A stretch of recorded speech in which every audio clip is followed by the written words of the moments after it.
say to these.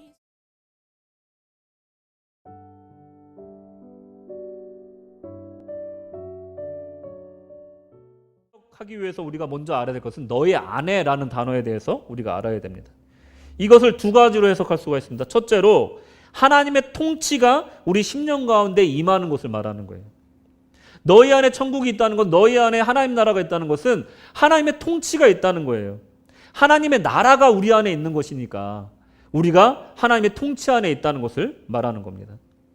바리새인들이 생각했던 그 메시아의 나라는 어떤 나라였나요? 여러분들도 다 아시겠지만 바리새인들이 생각한 메시아의 나라는요, 아주 판타지적인 그런 나라예요. 아주 강력한 군사력과 통치력을 갖고 있는 세속적인 나라를 말하는 겁니다. 지금 자신들을 억압하고 있고 누르고 있는 이 로마보다도 훨씬 강력하고 또 전 세계를 아우를 수 있는 아주 큰 나라를 메시아가 오면 세울 것이다. 우리의 이 핍박도 메시아가 오면 끝날 것이다 라고 믿었던 것이 바로 그 당시에 바리새인과 유대인들의 생각이었다는 겁니다. 세속의 나라를 꿈꿨다는 거예요. 하지만 하나님의 나라라는 것은 인간 세계의 틀에 가둘 수 없다는 것을 우리는 압니다. 오히려 그것을 능가하는 우주적인 통치를 말하는 것이고 그리고 영적인 통치를 의미하는 거예요. 바실레이아는 것은 세속적인 나라, 영토를 말하는 것이 아니라 하나님의 그 우주적인 통치를 말하는 겁니다. 주님은 바리새인들의 하나님 나라, 메시아의 나라에 대한 개념에 대해서 너희 안에 이미 임했다 얘기하고 계신 겁니다.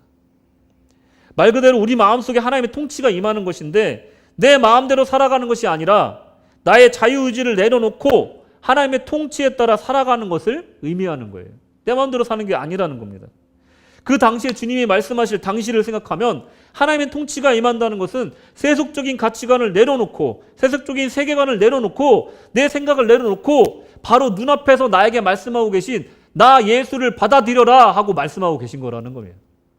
바리새인들에게 그 자기의 그 철옹성과 같은 가치관을 내려놓으라고 얘기하고 있는 겁니다.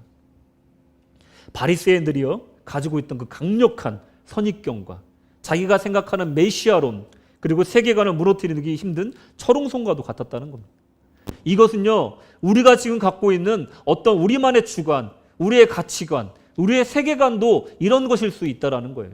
나 예수 믿지만 내 생각하고 다른 것에 대해서는 반대로 생각하거나 순종하지 못하는 경우가 얼마나 많습니까? 이와 관련해서 세계관적 성경 읽기라는 책을 쓰신 전성민 교수는 밴쿠버 기독교 세계관 대학원의 학장이신데 이분은 이 성경을 읽는 이유에 대해서 이렇게 얘기해요. 굉장히 흥미롭게 해석을 하셨더라고요. 성경을 읽는 이유. 자신의 세계관과 성경적 세계관의 충돌을 만들기 위해서다. 이렇게 얘기를 했어요. 네, 굉장히 수긍이 가더라고요. 자신의 세계관과 가치관, 생각을 자꾸 성경의 세계관과 하나님의 뜻 가운데로 충돌을 시켜야 된다는 거예요. 그래서 모난 부분이 다 깎여나가고 그리고 절차 탁마되어서 다듬어져야 된다는 거예요. 여기서 멈추지 않고 더 나아가서 이 영적인 화학 반응이 일어나야 된다는 거예요. 부딪히면 부딪힐수록 화학 반응이 일어나야 된다는 거예요. 그래서 이 영적인 케미스트리가 일어나서 전에 있었던 그 존재와는 전혀 다른 존재로 승화되어진 그 모습으로 가야 된다는 거예요. 그게 바로 우리가 그저 성경을 책으로서 읽는 것이 아니라 나의 삶 속에서 진정한 승화와 변화가 일어나게끔 읽는 성경 읽는 관점이라는 거예요. 내 세계관을 내려놓고 성경의 세계관에 나의 세계관을 부딪혀서 자꾸만 성경의 세계관으로 내 세계관을 무릎 꿇게 하고 하나님의 뜻 가운데로 나아가게 하는 것. 그것이 우리의 성경 읽기가 되어야 될 줄로 믿습니다. 우리는 천국이 죽어서 가는 곳이라고 생각을 합니다. 그렇게 믿고 그렇게 배웠습니다. 천국은 죽어서 가는 곳이 맞습니다.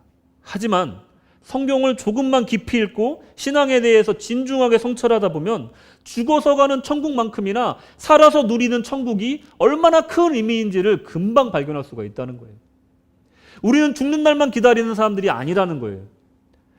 죽어서 가는 천국만 중요한 것이 아니라 이 땅에서 우리가 누리는 하나님의 나라도 중요하다는 거예요. 그 나라가 이미 임했다라고 우리 주님은 말하고 계신 겁니다. 나이가 들어도요, 머리가 희끗희끗해져도 여전히 마음의 평화를 찾는 법을 몰라서 허둥대고 심령이 고통스러워서 밤잠을 못 이루는 사람이 생각보다 많습니다. 저 정도 나이 되셨으면 인생 경험도 많고 자기 마음도 잘 다스릴 것 같은데 얘기를 들어보면 분노와 미움과 아쉬움 때문에 슬퍼하고 상처받는 분이 얼마나 많습니까? 제가 아는 어떤 분은요, 자식들이 하도 힘들게 하고 세상에 치이니까 교회 권사님까지 했던 분인데 마음이 관리가 안 되고 조절이 안 되니까 불교의 마음 수용하는 곳으로 개종을 하신 분도 계셨어요. 참 안타까운 사실이잖아요. 예수를 믿으면서도 마음 조절이 안 되는 거예요. 마음 관리가 안 되는 거예요.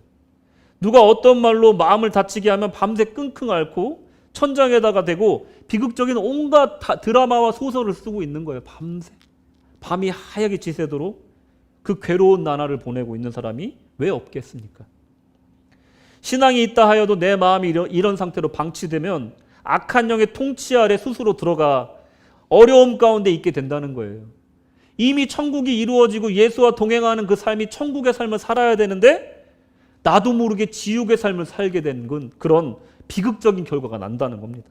사실 자신의 마음을 지옥으로 만들고 있는 것은 나 자신일 경우가 굉장히 많다라는 거예요. 마음을 관리할 수 있고 내 마음을 지킬 수 있는 그런 신앙의 수양이 되지 않았을 때는요, 그것은 나이와 환경과 아무것도 상관없다는 거예요. 신앙의 연수와도 상관이 없다는 겁니다. 내 스스로 내 마음을 지옥으로 만들 수밖에 없다라는 겁니다. 오늘 집을 나서기 전 기도했나요? 오늘 받을 은총 위에 기도했나요? 마음에 분노 가득할 때 기도했나요? 내 앞길 막는 친구 위에 기도했나요? 여러분, 이 찬양의 가사처럼 우리는 기도하면서 또 주님께로 더욱더 나아가면서 어려우면 어려울수록 저 마지막 가사처럼 앞이 캄캄할 때 기도 잊지 마시오 하는 이 가사처럼 우리는 어려움 당할 때마다 시간의 흐름에 맡겨두면 안 된다는 겁니다. 우리는 기도하고 더욱더 하나님께로 나아갈 기회로 삼았을 때 그 지옥 같은 마음이 천국으로 화하도다. 할렐루야. 그런 마음이 된다는 겁니다. 여러분, 오늘 주님은 거대한 제국을 기다리며 주님께 질문했던 바리새인들에게 너희 안에 천국이 이미 임했고 네 앞에 천국이 바로 서 있다라고 얘기하고 있고 기도하라라고 얘기하고 있는 겁니다. 주 예수를 영접하라라고 지금 명령하고 계신 겁니다. 신앙생활은 이처럼 끊임없는 수양의 연속이라는 겁니다.